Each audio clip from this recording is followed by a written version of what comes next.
Bud, Not Buddy, chapter 14. When we got into the restaurant, I could see that it was someone's living room that they'd set about 10 card tables and some folding chairs in.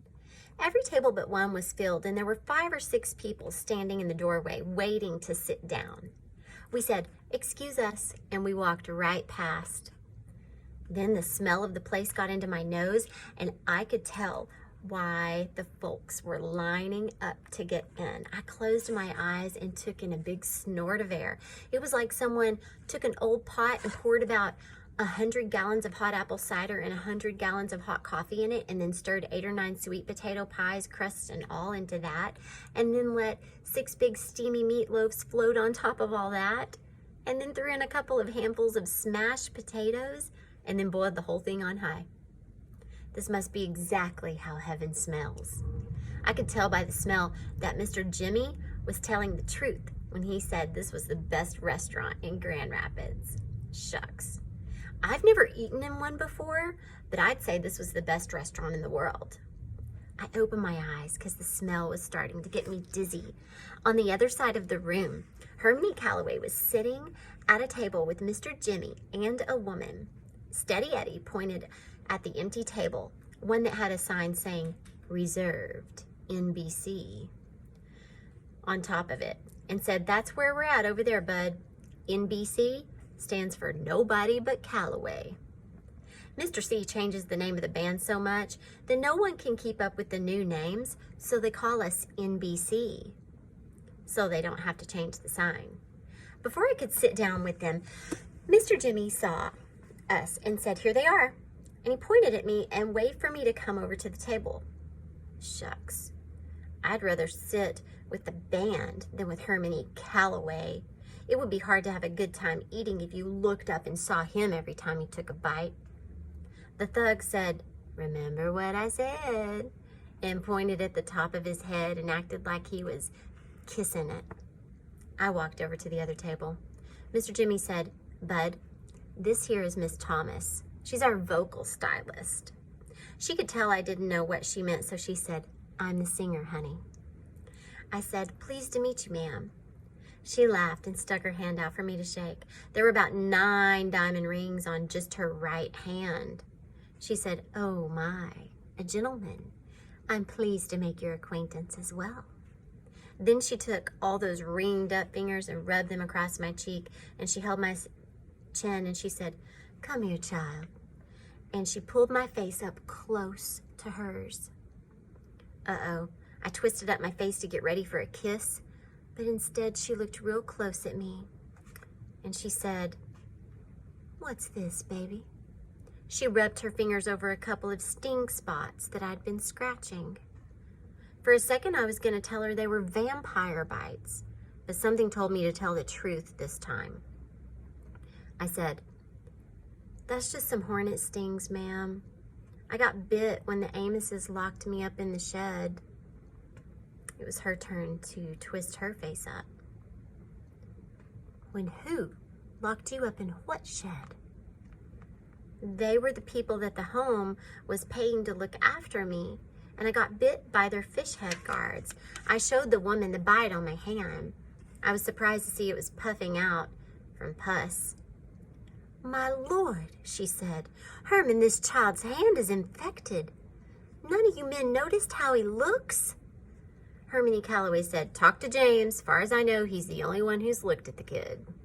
Mr. Jimmy said, "Well, Grace, to be truthful, I did think the boy's face was a little swole up. But you know how dark it is in the cabin, and there are some folks who just naturally have lopsided heads." She said, "Dark or not, even blind Lemon Jefferson could see something's wrong with this baby's eye. What happened here, Bud?" She touched underneath my eyes, light as a feather. I said, "Well, ma'am, Todd Amos woke me up by shoving a pencil up my nose all the way to the R, and when I went to punch him, I slapped him instead, and it left a big whelp on his cheek. So we put up our dukes and we went at it, but it didn't take long before I knew I couldn't whip him, so I just curled up and fell down." I looked at Hermione Calloway to make sure he was listening to the next part. I wanted him to know that even though he was real mean, our minds thought the same. I said, I fell down, ma'am, because the Lord gave me good sense to know when enough is enough. He acted like he didn't hear. So I kept talking to Miss Thomas. Then Mrs. Amos came in, and I could tell they'd gone through my suitcase, and even though they promised they wouldn't, and she locked me up in the shed, where those hornets and fish head guards got a hold of me. Miss Thomas looked like this was some real amazing news. Hermione Calloway said, sounds like a case of diarrhea of the mouth and constipation of the brain. Miss Thomas gave him a dirty look and said, you said the home, Bud. What kind of a home? Where's your mama? I said, she died 4 years ago, ma'am. She put her hand on my shoulder and said, I'm sorry, sweetheart. How about your daddy? Do you know where he's at? And I said, yes, ma'am. She said, where is he, honey? And I pointed dead at Hermione Calloway's big belly again, and I said, that's him, right there. Miss Thomas looked like she wanted to smile, but she said, now, Bud, I've only known you for a couple of minutes, but I can tell your mama did a fine job of raising you, and I can see you've had good, proper upbringing, so I'm kind of surprised that you'd be pointing like that. She was right. I brought my finger down. I said, I'm sorry, ma'am. She said, that's fine, but it wasn't me who got pointed at. And I told Hermione Calloway, I'm sorry, sir, but I didn't mean it. She smiled and said, that's better. We all make mistakes. You know what, Bud? You look like you could use a good meal. So why don't you sit right here and join us? She pointed a ring-covered finger at the empty chair direct across from him. Shucks, how could anyone enjoy their food with Hermione Calloway staring back at you? But maybe my luck was starting to change. As soon as I sat down, Hermione Calloway picked up his coffee cup and said, if you'll excuse me, this is about where I came in. And he walked over to where the band was sitting, and he told them, all right, someone's got to give up their seat and go sit with James and Miss Grace and my son. For a second, it looked like a stampede of dusky devastators of the Depression because they all jumped up at once and tried to start heading to our table. They saw what they'd done and laughed, and Steady Eddie said, take my seat, Mr. C. I want to talk to that kid. He's got the look of a future sax man about him. He came over to the table. Miss Thomas asked me, do you mind if I order your supper, Bud? I said, no, ma'am. I couldn't believe you got to order what you wanted. I thought you just sat down and they'd bring you whatever was on the stove. A woman came up to the table, and she said, are y'all ready, Miss Thomas? Miss Thomas said, we sure are, Tyla. Tyla said, who's the little fella? Did y'all pick him up somewhere, someone new for the band? Miss Thomas laughed. They're getting younger all the time, aren't they? This here's Bud, and he's going to be our guest for a while, so I want to impress him with something special. Tyla said, well, you know you brought him to the right place. It's nice to meet you, Bud. I said, pleased to meet you, ma'am. She said, ma'am, mercy, Miss Thomas, your guest has some real fine manners. I can tell that he isn't one of those rude, crude folks Mr. Calloway usually scours up. Steady Eddie said, Tyla, I am crushed. She said, Bud, I apologize for mistaking you for a musician. I told her, that's okay, ma'am. No offense taken. Miss Thomas said, is there any more of that meatloaf left? Yes, ma'am, sure is. How about some okra and mashed potatoes, too? Bud, thank you, ma'am. And does a glass of apple cider sound real good, Bud? Yes, ma'am. Thank you, ma'am. Okay, she said. I'll have the same. Mr. Jimmy ordered a supper that was all the way different from mine, and Steady Eddie ordered one that was all the way different from his. No wonder you hear about rich folks going to restaurants once a week. This was great. Miss Tyla went away, and Miss Thomas started back on me. Bud, I've got to let you know that I'm pretty sure that there's just no way that Mr. C is your father. Tell me what gave you the idea that you think he's your father. My mother did, ma'am.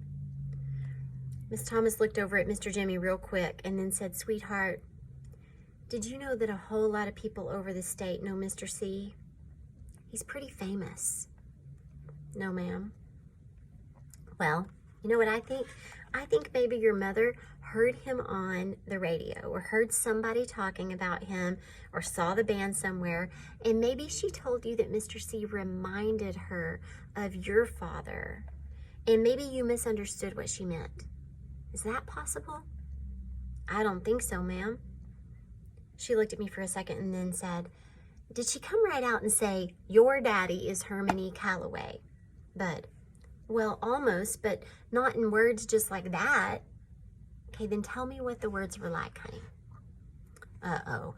It was going to be hard to explain to Miss Thomas about Mighty Maples and hints from flyers, and as long as I kept Herman E. Calloway being my father to myself, the whole thing made good sense to me, but as soon as I tried to tell other folks about it, it seemed like maybe it was something stupid that I had dreamed up, like something I was wishing and hoping, instead of true and real. I looked down at my suitcase and said, "Well," and I could tell my luck was changing. Before I could say anything, Miss Tyler was at our table with a tray. Miss Thomas reached across the table, patted my hand, and said, "We'll talk tomorrow. But I bet you're sick and tired of answering people's questions, aren't you?" I said, "Yes, ma'am, I am." But I did notice she said, "Tomorrow." That might mean they weren't going to try to send me back to Flint right away. Miss Tyler said, "Miss Thomas," and set a plate in front of her, and then she said, "Mr. Jimmy," and set a plate in front of him, and then she said, "Steady," and then she said, "And finally, the gentleman," and she set a plate of crammed with food in front of me. It was the best meal I'd ever had, and when it was done, Miss Tyler brought me dessert that was called On the House, and it was a piece of warm sweet potato pie with some white fluffy stuff called whipped cream swapped all over the top of it. After I shoved the last crumbs of pie in my mouth and scraped up the last little dribbles of whipped cream, I looked around at the people at my table, and I couldn't help breaking out in a big smile. I didn't see it before, but now that I looked, I could tell Miss Thomas, man, she must be the most beautiful woman in the world.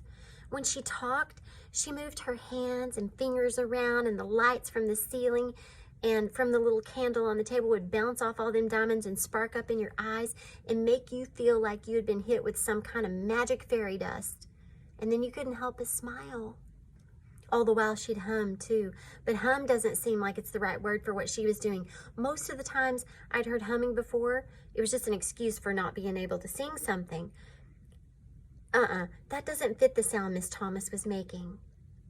You couldn't help but look up and wonder if this was a real human being making all those sounds. What her humming reminded me most was that feeling you get when you walk barefoot on a railroad track, and for a long time before you can see it, you feel the train coming right through the bottoms of your feet. Her humming started slow and easy at first, and then just like you could feel that train shaking from somewhere far off, after a while Miss Thomas's humming made you feel like something big and strong was passing right by you, and everything was getting rattly and shaky and about to get shook loose. From hearing just this little bit of humming, I could understand why Mr. Jimmy didn't call her a singer. Singer wasn't a big enough word to take in the kind of music that was jumping out of Miss Thomas's chest. And I didn't notice before how funny Mr. Jimmy was.